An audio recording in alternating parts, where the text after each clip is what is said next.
Hello, this is the Fiction Nonfiction Podcast from Literary Hub, where we believe that every issue in your Twitter feed or on the evening news has already been tackled somewhere in literature. I'm Whitney Terrell, the author of the novel The Good Lieutenant. And I'm V.V. Ganeshananthan, also known as Sugi, author of the novel Love Marriage. So, the National Decision Day for graduate students was Thursday, April 15th. We're recording on Sunday, April 18th, so this is all fresh, at least in my mind. How are things at the University of Minnesota MFA program? We're excited to have great students coming to join us next fall. I don't know how much is fresh in my mind at the moment. I'm 24 hours post my second vaccine dose, but here we are. That's nice. How did things go at UMKC? It was great. I think we have I'm excited about our class. It's going to be kind of big, which is good. I've got no complaints. This is my first year directing the program. So there's me on the phone with a lot of students, talking to them, cajoling them, helping them, apologizing if we don't have enough money, which, we don't ever have enough money. So, but in the end, getting a bunch of new students is very promising. They're optimistic. They're enthusiastic. They want to study writing. I like that part of the process. It is actually really heartening in missions. It's kind of a helpful reminder of why we do what we do, seeing all those new students on their way into a program, which is why we decided to devote this new episode to a discussion of what all these incoming MFA students are likely to find or not find in the creative writing programs they're entering. In particular, we want to talk about the ways that craft discussions and traditional workshop teachings are grounded in long-standing cultural assumptions about race, class, gender, nationality, and sexual orientation. And how being aware of that grounding rather than defensive about it can help to create a better workshop environment for incoming students. Today, we're going to talk to Matthew Salisis. Matt is the author of the best-selling The 100-Year Flood, an Adoptive Family's Best Book of 2015, and a Best Book of the Season at BuzzFeed, Refinery 29, and Gawker, as well as the books I'm Not Saying, I'm Just Saying, Different Racisms on Stereotypes, the Individual and Asian American Masculinity, and The Last Repatriate. His essays can be found in Best American Essays 2020, NPR Code Switch, the New York Times Motherlode, The Guardian, and other venues.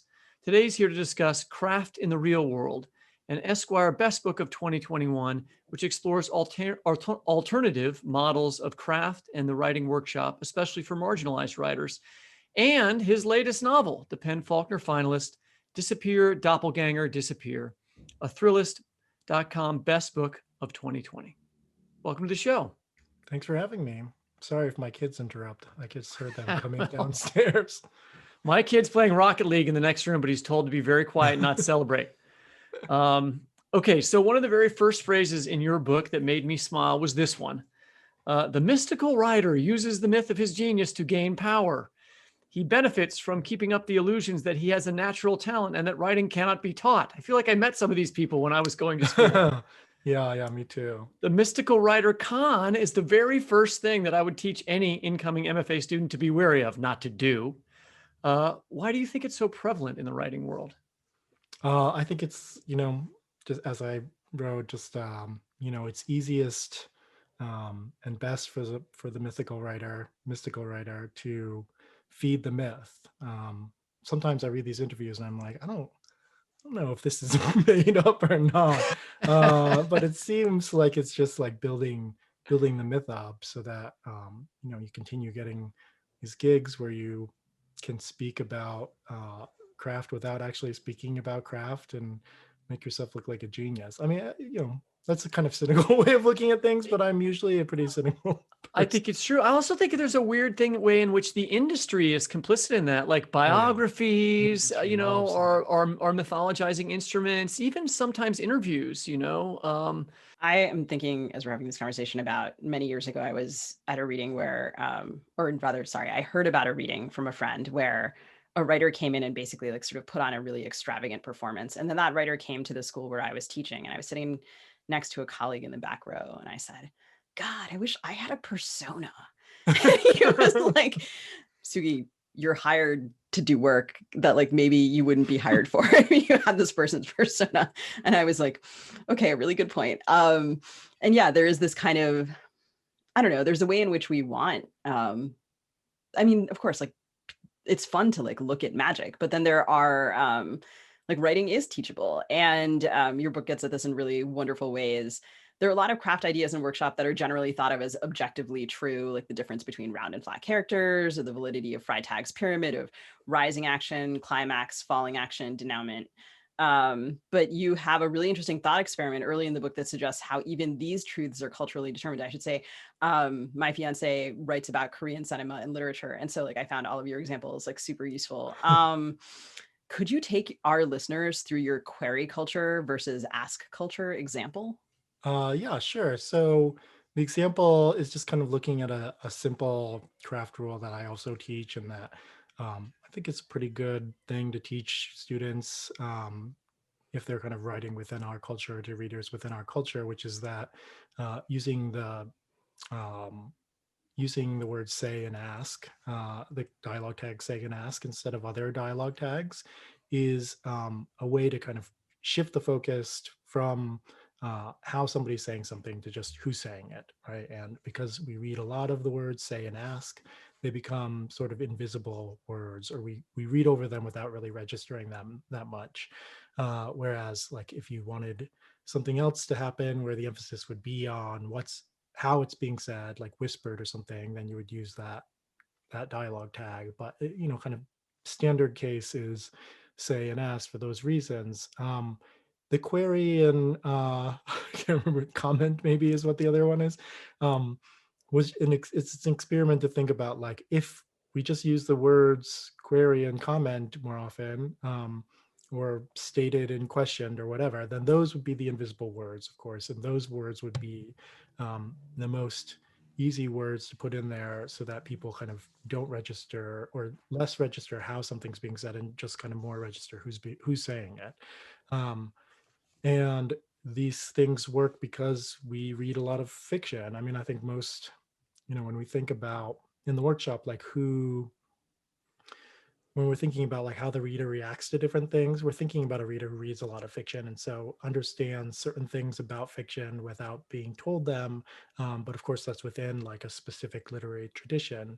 And so if you kind of take somebody who's used to a different literary tradition in which they used comment and queried, then and we ask them to use say and ask because it's rules that make sense in our literary tradition, then they would either bring those rules back to their audience and people would be like, why is this person using say and ask all the time, like it's really standing out and annoying me, or they would have to kind of fight the workshop and make a case for doing something else, and the workshop would probably focus, as workshops often do, on the things, on bringing these issues to the foreground, when really like other things could be used to talk about that would be more helpful to the author.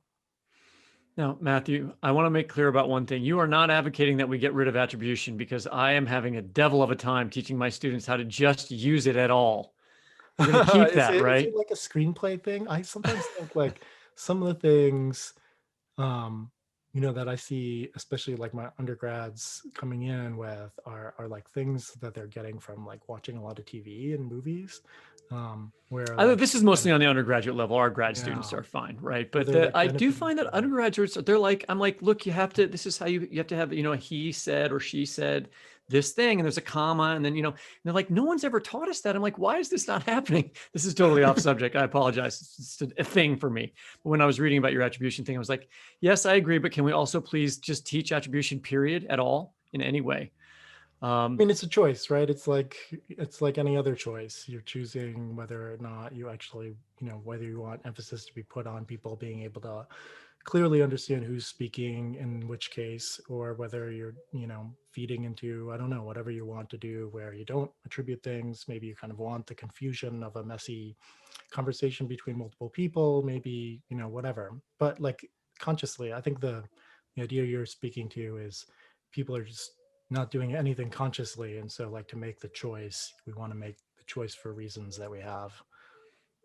Yeah, I totally agree. And you make a choice to use that query culture versus ask culture example to sort of cool down the discussion and take out contemporary issues like race, class, gender, sexual orientation.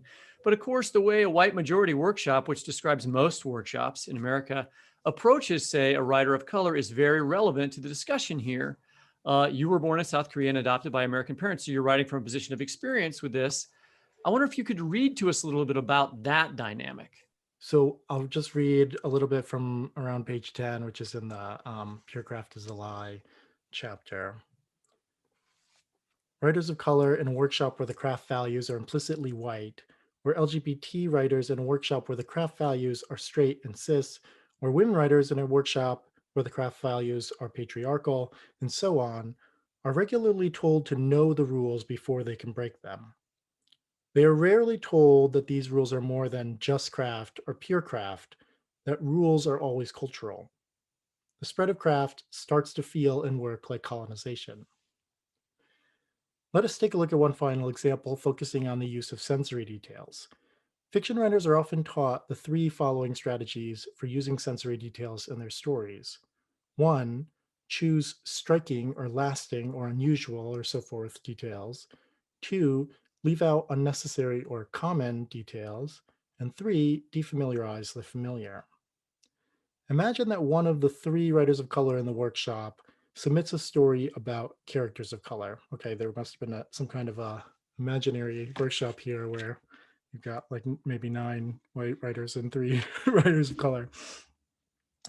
For the purpose of the example, we will imagine that the workshop is taught the 3 strategies above and is supposed to address them in the manuscript. Let's go over some typical comments.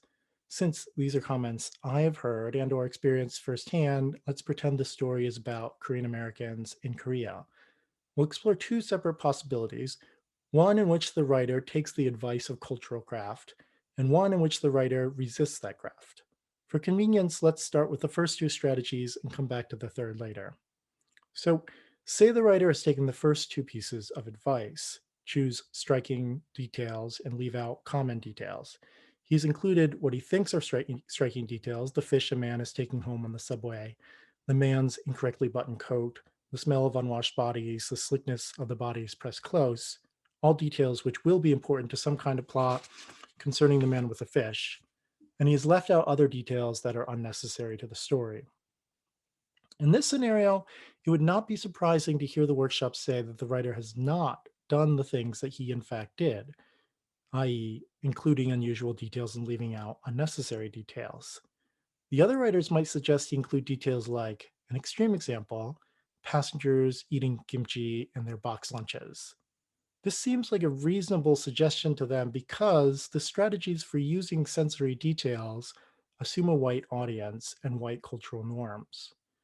In other words, the writer should be addressing white Americans who may have experienced the smell of unwashed bodies, but would be struck by the vivid details of the smell of kimchi or so forth. There might even be a white American in the workshop who speaks up to say he's been to Korea and goes on to give some examples of what he found unusual. As an opposite scenario, say the writer resists the craft lessons and, following other writers of color he has read, and writing against stories in which white expats in Asia eat exotified food on the Lunar New Year, etc., tries to include details that would be common and recognizable to a Korean American audience. Details, for instance, like how the man with the fish can tell by the protagonist's clothes that he's a gyopo. Maybe the writer includes these recognizable details because he knows how little fiction there is about people like him, and he believes that representation is important. In this workshop, the other writers might ask him to define gyopo if it is supposed to be a striking detail. They might complain that if it is not a striking detail, the writer should cut it. They might complain that the word is not clear to them, or that if it is supposed to be a common word, the writer should cut it. They might say that the spell of the story was broken for them when they encountered a word they didn't know and couldn't figure out from context clues. Again, these would be appropriate responses if the point of craft is to meet the expectations of an audience who's not like the writer. Thank you so much for reading that, Matt. The book has so much really helpful, specific information in it. And I found that the way that it addresses the questions of who the audience is really explicitly to be tremendously helpful. And I kind of was like, can I rewind, 15 years and go to my MFA classroom where I was asked certain questions and, let myself know that this book is coming out. Anyway, we had It's so helpful to have those specific examples. I Yeah. think that really makes a big difference. We had a big thing, like we had a talk about this with my grad students, but we didn't have those kinds of examples, and I thought that was really helpful. It makes it like concretizes. And some of the other examples in the book, we had Gish Jen and Peter Ho Davies on our last episode talking about anti-Asian violence in the wake of the shootings in Atlanta. And I noticed that you quote Gish several times in the book as an example of a writer who combines Eastern and Western craft. And I think our listeners would be really interested to hear the specific examples you cite about the differences between these two traditions. Could you talk a little bit about that? Yeah, so I'm kind of quoting from or summarizing from Tiger Writing, which is Gish Jen's book from a bunch of talks, I think, that she gave at Harvard. And she talks about kind of Western and Eastern storytelling practices, and she uses her own dad's memoir as an example, which it's utterly fascinating to me. It's like, he spends like 2/3. I heard her give these talks. So it's like he spends like 2/3 of the book, the first 2/3, talking about like his house, the house that they grew up at, like where he grew up in, and like the family tree and all of these other things that aren't like specifically including him, and then kind of gets around to his life at the end. And this seems like a appropriate way to tell a story of who he is because of the way that he's thinking of himself in context, right, in this larger context of his family, versus the way, like, I think it'd be pretty rare to find like a white American's memoir doing that kind of work for most of the book, just because we typically assume that a memoir will kind of start in some point in the author's life, specific to them, their life.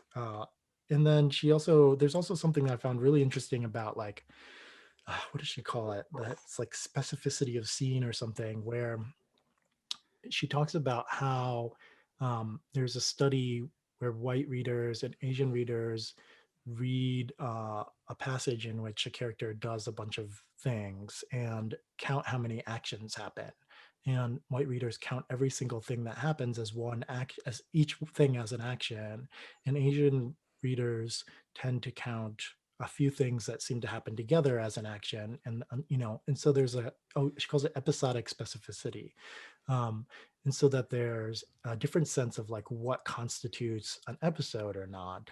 And she writes about how, as a kid, or earlier in her life, she really like the kind of Western agency, individual character who kind of conquers all the odds or whatever through his own will, was very appealing to her, and still seems to me too like a pretty appealing story. And she talks about how she had to kind of counter her own tendencies, cultural tendencies, of the way that her dad was talking about who a person is, as like not so much a matter of individual will, but a sort of understanding of historical and familial and cultural context. And I think those things are quite interesting, though. I was trying to think about, like, what happens if you don't kind of want to accommodate the more kind of Western storytelling structures into the way that you're writing, and I think that partly that's like a privilege of being just like in a later generation and thinking of audience slightly differently, and kind of the publishing industry is slightly differently, even though it hasn't per se progressed super far, I guess, since then. But for me, I think the things that were really interesting to me were thinking about what happens if you kind of leaned into the more Eastern ways of counting out episodes and the ways of thinking about who a person is, and wrote more for an audience who would naturally maybe count 3 actions as one action versus each thing as an individual step. The middle of the book is devoted to redefining, or at least rediscussing, certain basic creative writing craft topics like conflict, character arc, setting, and pacing. And I can verify that these are actual topics because we do routinely teach them.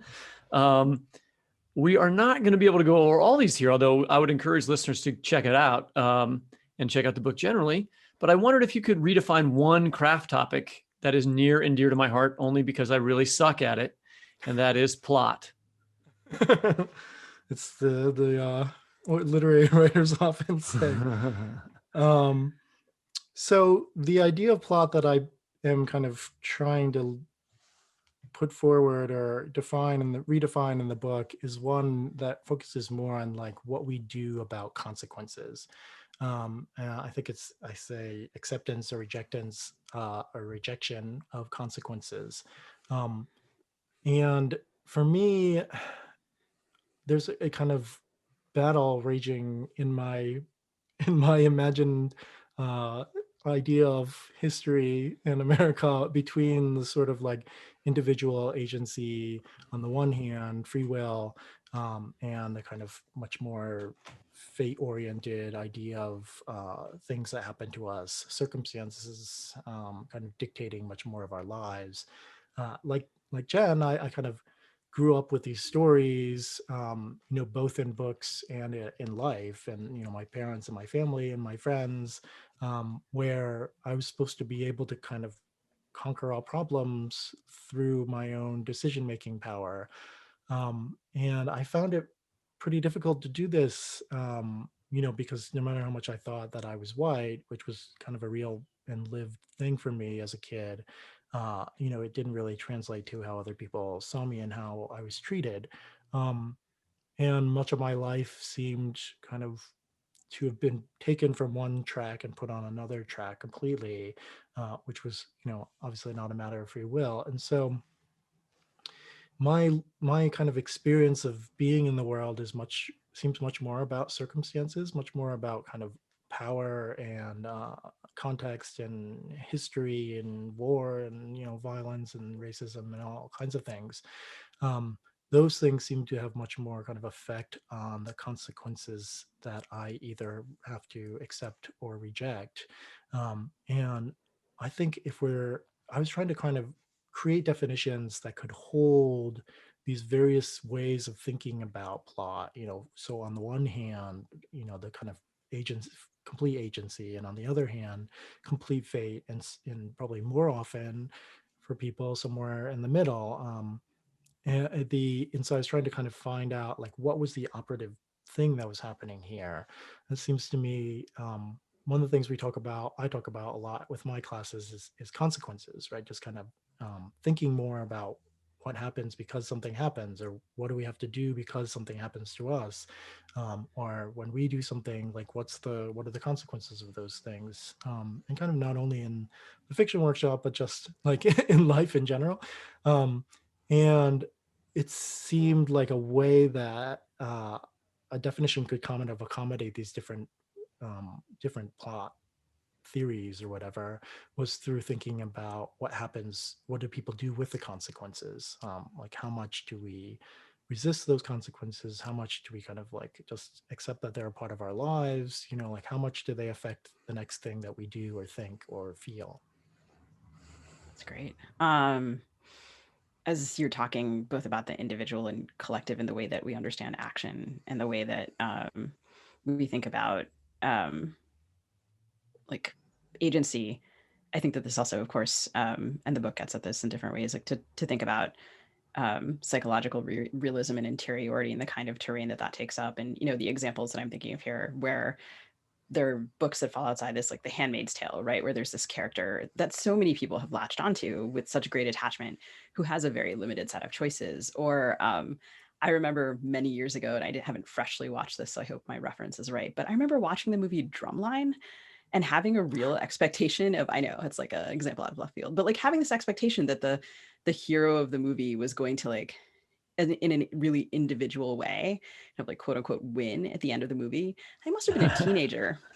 And I was sitting there at the end, but like a drum line does not work individually. Right. And so I was like sitting there like, this is very interesting. It's like a narrative conclusion. What happens at the end? I don't know that movie. I haven't seen it. Like there's a collective performance. Oh, okay. Right. And it doesn't, like, even the camera work like doesn't highlight an individual in the way that I had been taught to expect. and it was like a Hollywood movie. And so I remember just being like a little boggled. Or another example, I often teach A Fine Balance, which in its way is like a really old fashioned novel, but it doesn't, like, so much happens to the characters. And I taught it like in a political literature class, and people love this novel. Like, why do they are able to love it, although it doesn't follow the conventions that they expect, given that they're coming from this Western majority audience set of expectations. And so I think like one of the things I hope for is like people learning to read better, but even that is not an expectation that most people bring to their own reading. They don't start reading hoping at the end of this, I'm a better reader. And I think both of your books made me a better reader, which I so appreciated. Thank you. Well, that, that debate between, is it the system that you need to be writing about, or is it the individual's triumph over or against the system? I mean, that you can see that Jim McPherson, who was our professor that we talk about quite a bit on the show, he used to always talk about that Richard Wright and Ralph Ellison had a sort of differing opinion on this, right? That Native Son is a book that's about, well, the system will triumph and must triumph and is ineluctably going to triumph. And that Invisible Man is a book where Ellison posits a possible, way of transcending the systemic racism that the character is experiencing. And that debate's happening. I mean, I'm not going to answer which one is right, but it's interesting that debate is there.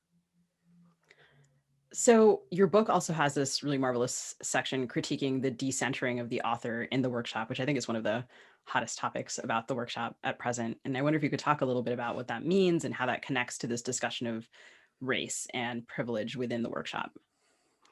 Yeah, sure. So, the typical workshop just kind of by nature decenters the author. I mean, that's kind of, I've had people say, I don't think the mystical writers are going to appreciate being decentered. I don't think that's going to be popular.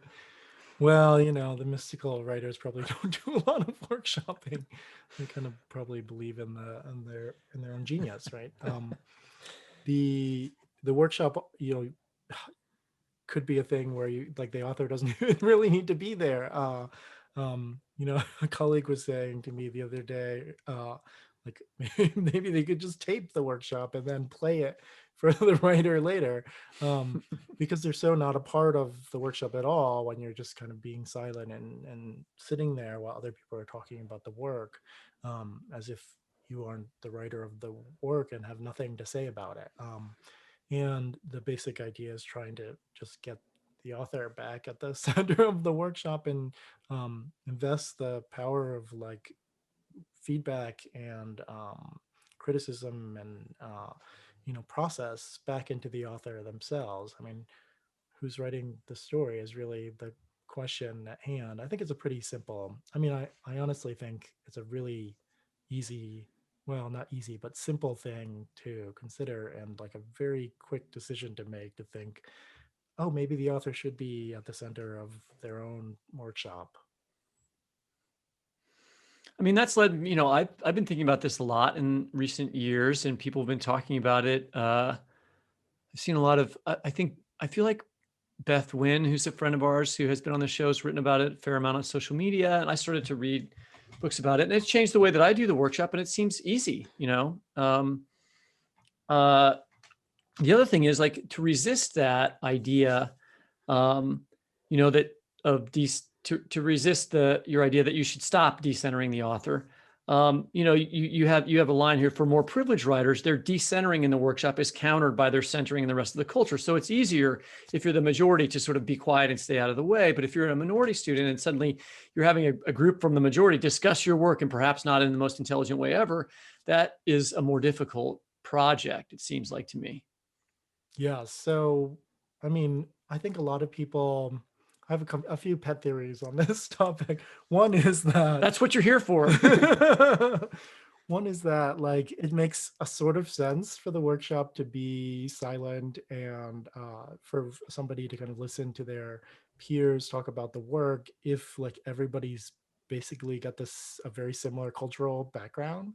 And especially if people are kind of used to being heard, a lot, right? Like, a kind of straight white male upper middle class Protestant person, right, is probably the prototype of the writer's workshop.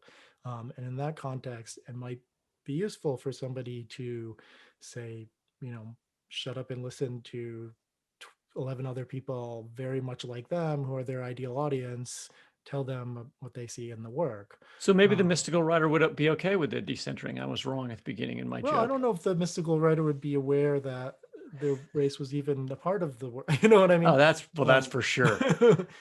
The workshop as it is now, right, of course, is not so homogenous, hopefully. And people who come to writing, here's the other pet theory. A lot of them, I think, are looking to get out of writing the kind of agency that they don't get in life, right? That on the page you make decisions, right? You have the power to make every single decision that happens on the page. And for me, the process of revision is a process of like making more and more conscious and conscientious decisions, so that like even if you start with a kind of the mess of your unconscious, and this is I think why people say it's similar to therapy, you work through various drafts until you have something that kind of stands much closer to your intentions, whatever they are at that point in time. I think for me, they change a lot, and for some people, they kind of are more similar to where they start from. But when you take that and you get into workshop, and you're a marginalized person in life, and you're constantly kind of that agency and that storytelling power is taken from you all the time, and you've gone to the page to find it, and then you get in the workshop and the place where like you've kind of put your hard work and personal investment on the page and given it to all these other people who are also like very invested in it ideally, and who've read it really carefully, and yet kind of try to whether intentionally or not take that from you and make it theirs, is a pretty hard place to sit in, and not necessarily very good for your writing. I would kind of argue it's pretty bad pretty bad for your writing. And then the kind of back end of it, right, where a very privileged writer can step out, as you were saying, with like into the real world and have their privilege reaffirmed, have their kind of storytelling and their voice reaffirmed. That doesn't happen for somebody who then steps back into a world where like 6 people who like vaguely look like them have been shot in Atlanta or something, like what I mean. You don't get the world isn't going to re-empower you. Yeah, I totally agree with that. And I want to say one thing that I think is really important, because we're going to sort of shift a little bit here and start talking about your novel, but you're not, correct me if I'm wrong, but you're these craft concepts, you're not saying that they're wrong or not useful.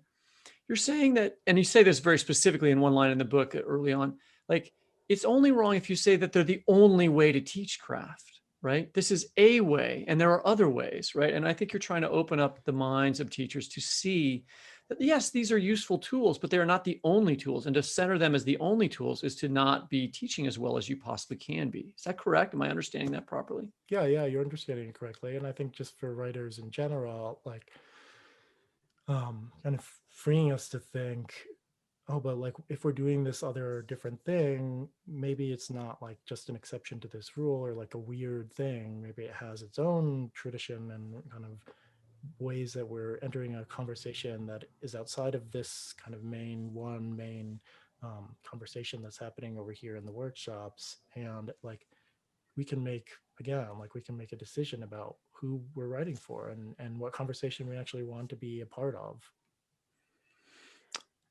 Yeah, you take it. Sorry, just should I go to the question where we switch to the next, where we switch to the I want to do novel? the what, can we do the what does it matter question? Oh, yeah, then I think you should take it. Go ahead. Well, I just feel like I asked one in between, and I was going to let you All take right. it. All right. 3, 2, 1. So this conversation is deeply compelling for me. I'm interested in your thoughts on how this matters to someone who's a reader, not a writer, who's interested in politics and literature, who is on board with everything that you're saying, would be happy to call it quits with creative writing workshops entirely, and who comes here for us to talk about politics and the news and literature and how those things are knit together and not the process of writing. And is so incredibly bummed to hear us talking about workshop yet again. How do you think that someone who identifies primarily as a reader thinks about the concepts you're offering up in your book? I mean, you brought up something earlier about like, why don't we go into a book thinking like this can help us become better readers? Um, and I, I think actually like people do go into books. Some people do go into certain books at least thinking like this will help me to become a better reader, and that people go into books thinking like this will help me to become a better person. And I don't think those things are that disconnected. I actually think they, like if we have a lot of faith in books, we probably think they're fairly connected indeed. And probably like the, you know, demographic information about like who reads a lot of books and what kind of politics they generally have, or et cetera, probably bear that out, I would think. And I think, as we become better readers, we become better people. As we become better writers, we become better people. And we're kind of opening our minds to like different ways of telling a story and different ways of being in the world. And that's always going to be hopefully a helpful thing for us as we live our own kind of one life that's, connected to all these other lives. So I guess that's to say, I don't know exactly how to answer that question, except to say that, like, because I get this question a lot, and I think, well, I wish maybe if, if somebody could write Well, I this book, think, I mean, I would say it's a good about your book. I book, would read that book. I would say to somebody who doesn't care about workshops, I would say, well, if you don't understand the politics that go into how writing is made, then you're misunderstanding writing. You're not seeing everything that's there. And it's much easier for you to make mistakes, create a mythical figure out of a writer who doesn't deserve to be a mythical figure. If you don't understand the politics that go into the making of the art, I think you're misunderstanding the art, and art, as you said, writing is power, and art is a kind of power. And so even if you're not a writer, you need to understand the power dynamics that go into the creation of art and the selling of art in order to consume art properly, I think. I mean, I'm kind of all for the mystery on some level. I don't know how much I would understand exactly, especially like books that aren't written toward me, which are most most books. Um, some of those questions, but I do think like people are constantly asking, like how can I kind of read more diversely, or like get into these other literary traditions. And I think part of what stops us is when we start reading something we're unfamiliar with, we kind of can sometimes come up against that unfamiliarity as a kind of challenge to our aesthetic sensibility. And the book hopefully can help people. I've sort of seen this, just on Twitter and stuff, help people to see like that there are different ways in which a book can be good, and maybe like the ways that we've expect a book to be powerful and impactful might not apply to a book that we're trying to read from a different literary tradition, for example. And if we're trying to really get into that tradition, like we may need to kind of give this book more of a chance, and maybe also kind of read several other books before we are able to come back and enjoy that book. I mean, I think, there's always a question of like, what have you read a book at a certain at the right time, right? And I can think of plenty of books where I've read them early and hated them, and then read them again later and loved them, and thought, what was wrong with me at that time? And also the opposite, books that I loved and now that I would never reread.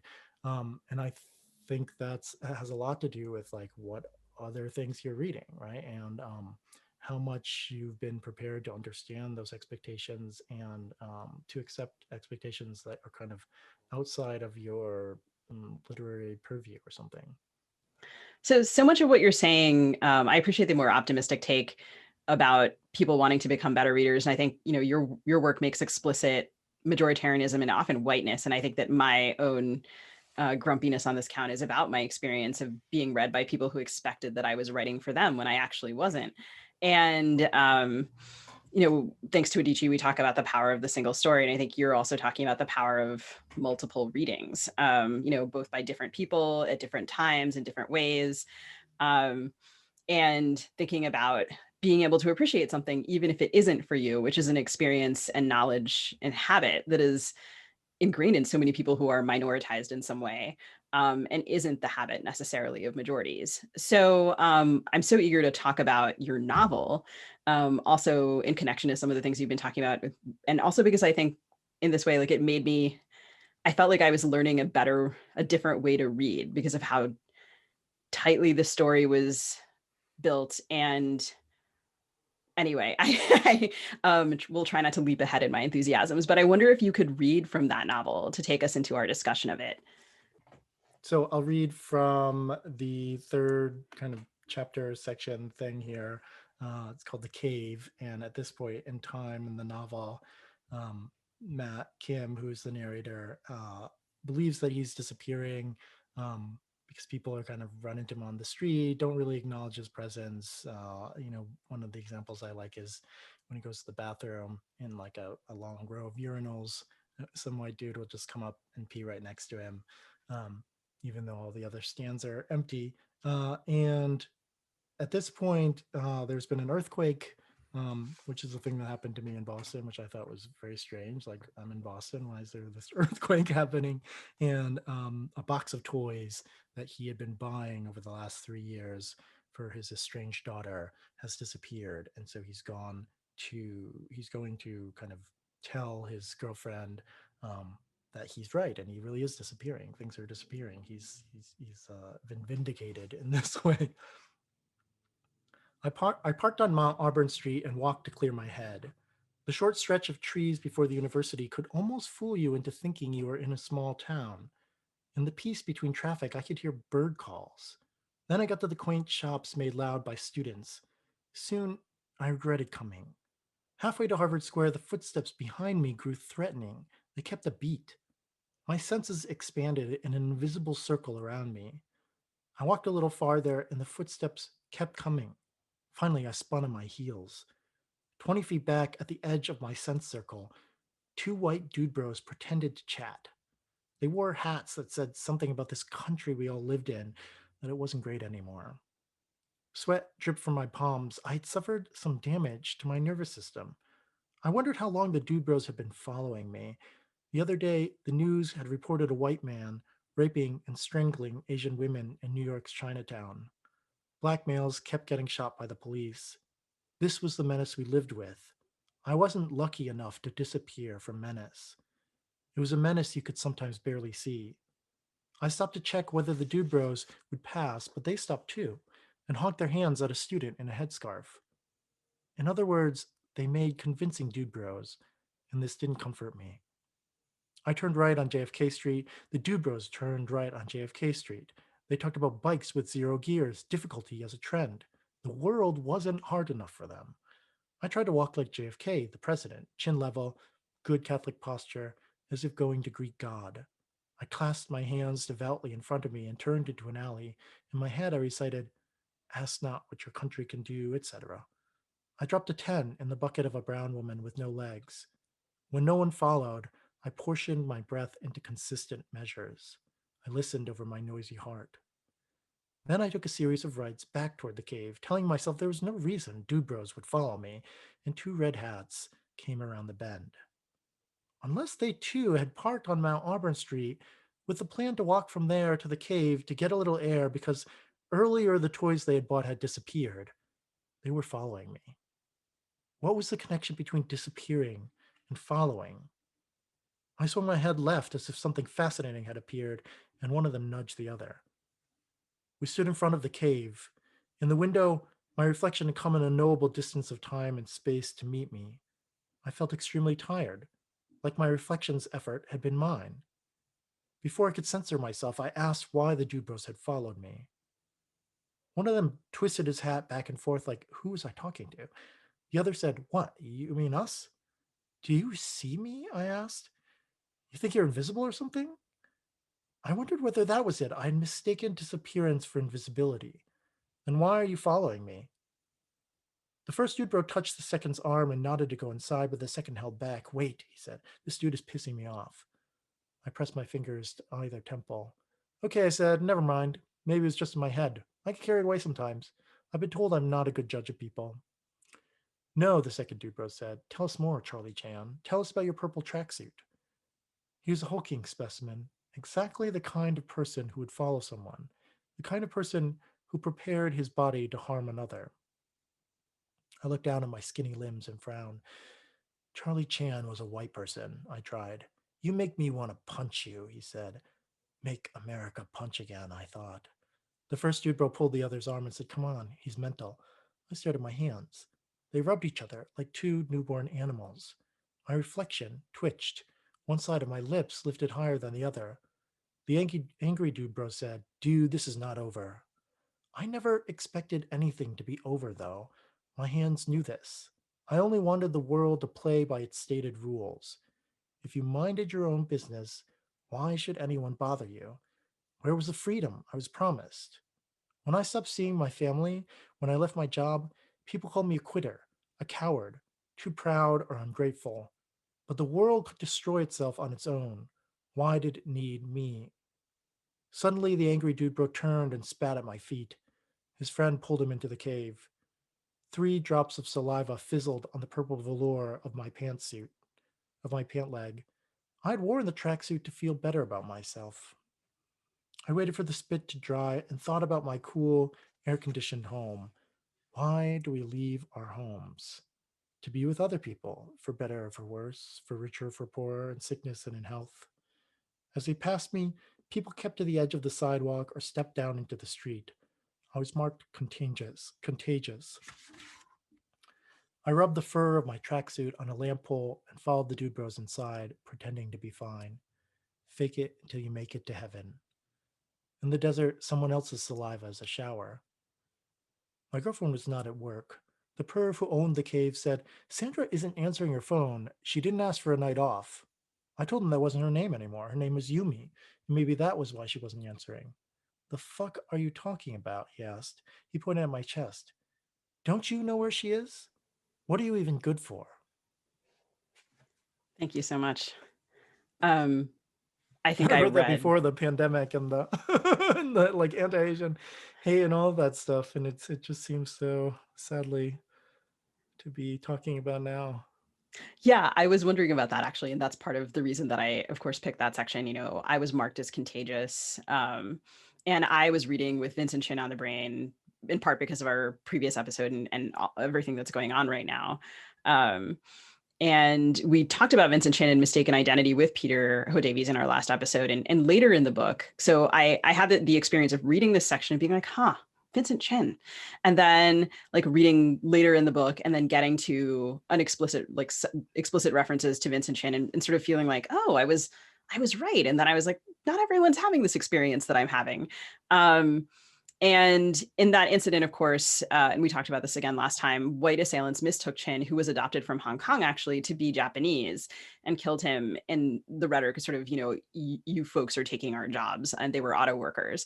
And in your book, Vincent Chin's murder echoes with other histories of Asian Americans disappearing. And the book begins actually with an abbreviated list of disappearances. You also teach Asian American literature. I wonder if you can talk about the different ways that this book engages Asian American histories.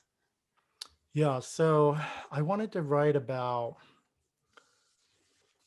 I wanted to write about the kind of mono-minority myth and where it fit within these kind of historical disappearances and the kind of history of immigration law meant to exclude and, frankly, disappear Asian Americans. And I guess I see that myth as an extension of these laws, especially kind of thinking about like the reaction or the perceived reaction to the concentration camps during World War II and people coming out of it kind of with a sort of silence and like the feeling that they needed to prove themselves, whether like through fighting in the 112th or resettling their lives versus the ways in which a lot of property was stolen. Mostly the exodus was a land grab. I mean, it was basically property and land grab of Japanese Americans on the West Coast, and um, the kind of trajectory from there to the point where we are now, which like the at the time when this book was being published, there were a bunch of Japanese Americans, descendants from those interned, and also some people who were still alive from then, protesting the internment of immigrants, um, from Latin America and Mexico in uh, in the same concentration camps that were used to hold Japanese Americans during World War II. And it was just this kind of like history repeating itself, and disappearing itself in order to kind of be repeated, and the insistence, um, that these things actually happen and that they can't be disappeared. Uh, in the, Vincent Chin, even with the Vincent Chin thing, I teach that, and I often teach the Who Killed Vincent Chin movie, which is quite great. Um, but one of the things like that doesn't seem to be talked about a lot is that he was adopted, for example, right? Like, you mentioned that, but I usually people never mention that. Um, and so that's something that kind of speaks to my experience. And then also the idea that, being adopted into America is pretty different in a way from kind of being born there, or from kind of immigrating under different circumstances. And that experience, just because kind of as another disappearance within a disappearance. And then think often of kind of Korean adoptees and the ways in which, a lot of the activism Korean adoptees engage in is a kind of like attempt to disappear Korean adoption, international Korean adoption. And so it's like we're like a people trying to disappear ourselves, or to like stop any more of us from being made. And so that's a different kind of disappearance. And as I teach Asian American literature, one of the things we often talk about is silence, and the ways in which silence can be used against us, and the ways that we've taken on silence. Asian Americans have taken on silence, um, and kind of done the work of white supremacy for ourselves, for in place of white supremacy having to actually enforce things. Sometimes silence works as a kind of enforcement of those values, but also that there's a way in which this is the main kind of way we talk about silence, and the main way we talk about many things, having to do with the model minority stereotype, and other forms of adaptation and survival within the Asian American community, that, in some ways, like, erases the idea that silence too can be a choice and can be a sort of resistance as well, and that disappearance, um, isn't only something that is used against us, but is something that maybe we can kind of reclaim and use, for good. I mean, for our own kind of, reclamation and re-identification. And so the book is trying to work through, um, being disappeared, to find a way in which we could kind of maybe use, um, disappearance to get rid of the kind of white supremacy that we have internalized, in order to kind of emerge from that, and uh, find an appearance that isn't based in somebody else's idea of us. That's so interesting, especially because when I think of the passage you read, there's the part about, where is the freedom I was promised, which gets at exactly what you're talking about. The plot of this book is super complicated. Wait, how do you talk about plot before? I admired so much about how it didn't feel plot heavy, but it certainly, like, I mean, from a technical standpoint, I think so much happens. And I was wondering if you could talk about the end of craft in the real world has these revision strategies, and you've talked about your own pleasure of revising. And I wonder if you could talk about like any specific experience of revision that you had working on this manuscript with its intense like density of ideas as well as density of action. Yeah, so I did do quite a bit of revision. The book took me, I don't know, 8 years or something, I think.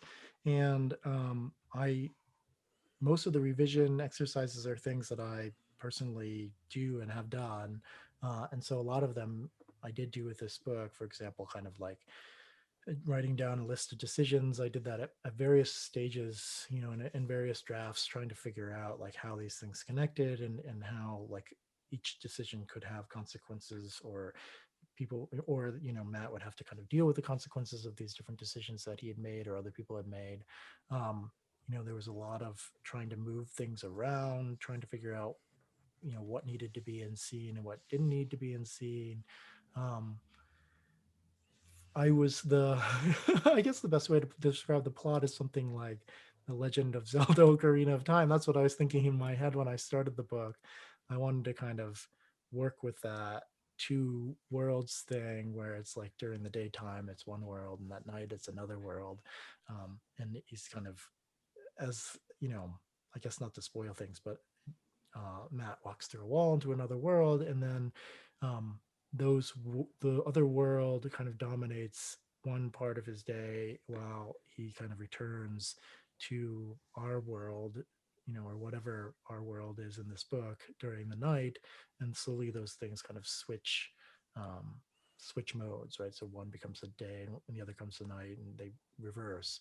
And I was thinking about the ways in which what we do in one world in Zelda, affects the things that happen in the other part of Zelda. Also, like in my head at first, there was a lot of kind of leveling up, and there are multiple boss battles, which now is kind of like one boss battle. But there used to be more than one boss battle. And so the plot was really an attempt to, I started out trying to write like a murder mystery novel with like a lot of plotty things happening, people dying and fighting, and sex, and basically like a Murakami novel set in America with Asian Americans instead of Japanese people. And as I went through revision after revision after revision, I was trying to figure out what the book would look like, you know, if I was thinking about the things, while thinking about the things that I was writing about and crafting in the real world, mainly the idea of like shifting the audience from the kind of audience that, is mostly focused on the kind of murder mystery aspect of it, would be mostly focused on that kind of plotty aspect, to an audience like Yusuke, who could get like these references. In that scene is kind of a reference to No Boy, and the opening of No Boy, where he gets spat on there as a kind of return to his life in America after being jailed, incarcerated in the camps, and then actually incarcerated in prison as well. And so like moving the audience meant doing a lot of things in revision to try to figure out like who I was actually writing for, and how to utilize the kind of framework of a detective story to get at the things that I actually thought were much more important, that I just talked about before. Matt, thanks so much for joining us. We're really happy to have you here. Thanks for having me. Listeners, don't miss Disappear, Doppelgänger Disappear, and of course, Craft in the Real World.